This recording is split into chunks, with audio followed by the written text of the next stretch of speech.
Hi, my name is Alexander Morehouse, and this is my presentation for CUP 4020 Programming Languages on Objective-C, its description and comparison to C++ programming language. What is Objective-C exactly? Well, Objective-C is an object-oriented programming language based on the old school C programming language, which was used mostly for systems programming and was developed by Dennis Ritchie and Ken Thompson for Bell Laboratories in the 1960s. It takes its object syntax from Smalltalk, which was developed in the 1970s and was one of the earliest object-oriented programming languages. Objective-C was created by Brad Cox and Tom Love in the early 1980s at their company Stepstone because they saw the need for an object-oriented programming language, but saw the value of the current programming language C and wanted to incorporate the robustness and power from C and the new object-oriented paradigms and to create a new programming language. In the 90s, Brad Cox and Tom Love licensed their new programming language to Next, which was a company that Steve Jobs had created after being unceremoniously removed from the company which he started, Apple Computer. When Jobs was brought back into the fold by Apple Computing through their acquisition of Next, they decided to use Objective-C to help create their next operating system, which was Mac OS X, which came out in the early 2000s. Even though this was the case, most programmers, unless they were software developers for Apple, had not heard of Objective-C and probably hadn't used it. Objective-C's big boom came with the advent of the iPhone in 2008. The iPhone code was written in Objective-C, and all iPhone apps on Apple's App Store are written in Objective-C. One must have an Apple computer and one must know Objective-C to be able to program mobile applications for the iPhone. And due to the popularity of this revolutionary smartphone, the popularity of Objective-C grew.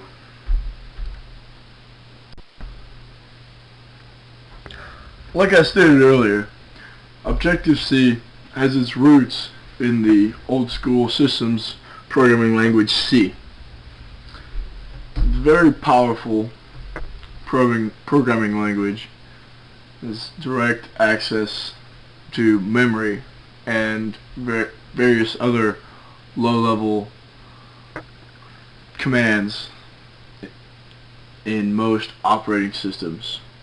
And in fact, the Linux operating system, which is a very popular open source tool, was written in C.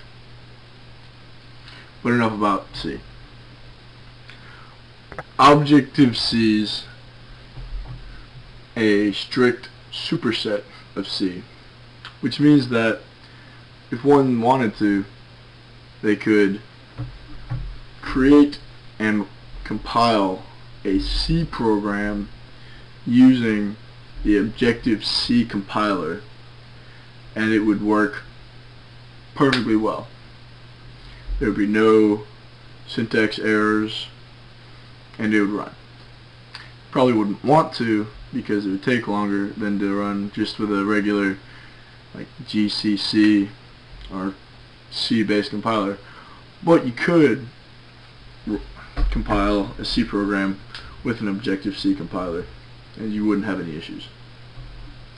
Because in fact, all non-object oriented parts of Objective-C use the C syntax, and the objects, when they interact with the primitive types, use some of the C syntax as well.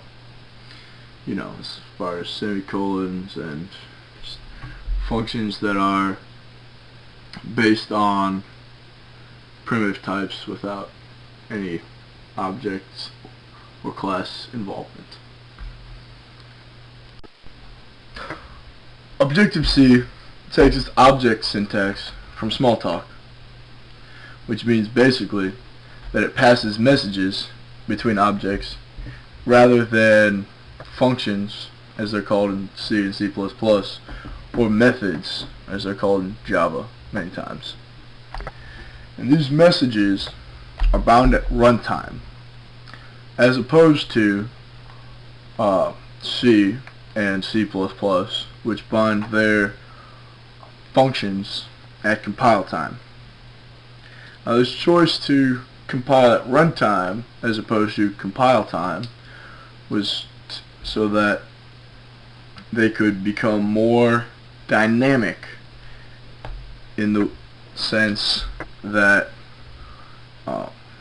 when they can be left unbound at compile time and allowed to have, or unbound from their implementation at compile time, and as long as they're implemented at runtime. Also, this allows for different objects to just kind of snatch and catch or grab different messages that may or may not be addressed to them in certain ways, much like an intent filter in Android. But however, most C, C++, they take their functions and they bind them at compile time. And although this is not as dynamic, it becomes a little bit quicker. And so this was a good way to move into the comparison into against C++.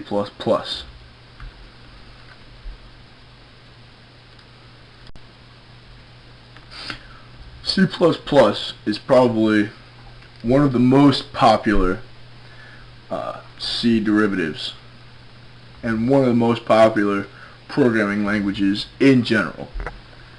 The other ones stack up. The only other ones that really compare are its predecessor C, Java, which is very similar in syntax, and its kind of competitor Objective-C, who's recently had a meteoric rise due to the iPhone, which we've spoken about earlier.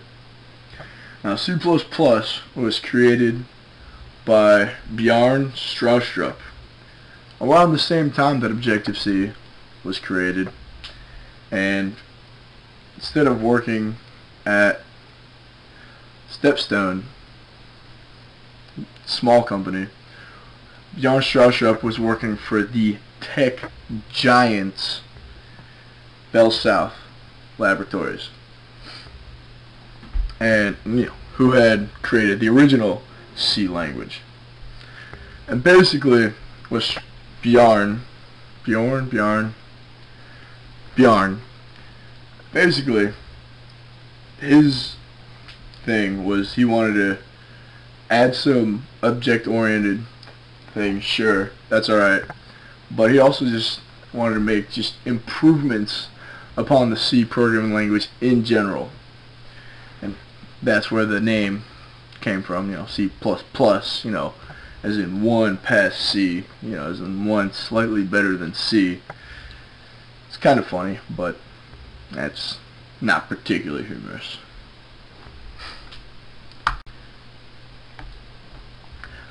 Here's a major comparison between Objective-C and C. And this is really just what, to me, just completely personifies and exemplifies the major difference between Objective-C and C++, is kind of the way their functions are declared. Very good example. So as you can see on the left side, Objective-C is got a lot of excess just stuff when you're declaring things. For example, the return type is in its own set of parentheses, a lot of extra colons, lot of extra colons that are not seen in C++. And instead of the static code word that C++ uses to signify a static function or a method that is invoked upon a class itself rather than an individual object of the class, they use the plus sign to denote that is a class method, as opposed, which is a static function in C++, as opposed to an instance method, which would just be a regular function of an object in C++. In addition to that, any argument after the first argument in Objective-C has this weird excess notation to it, which I personally am not a huge fan of, but when called, makes all of the function, makes it actually look like English, like the English language, more than it looks like C when it's written, which to some people is a good thing, you know, like newer programmers and people, I guess, that would prefer Apple hardware or software. You know, everybody likes Apple hardware. Apple hardware is beautiful and efficient and everything, but Apple software is very user friendly and very easy to pick up and just be able to figure it out like that. And same way with their programming language. It's very simple and very easy to grasp, because when it's written, it looks like English, as opposed to C++, which stays more, I mean, it's pretty much just like old school C in the way that it is, the functions are created and called. But more than anything, though, these two languages at their root are very similar, and just they have some differences in object syntax and in the way that one's a little bit more, Objective-C is a little bit more dynamic than C++, but they're both very similar, and they both capture the object-oriented perspective very well, and they both can be run completely object-oriented, and they both can be run completely linearly, and works just fine. But like I said earlier, these two languages, though they have some differences, are more similar than different. Thank you.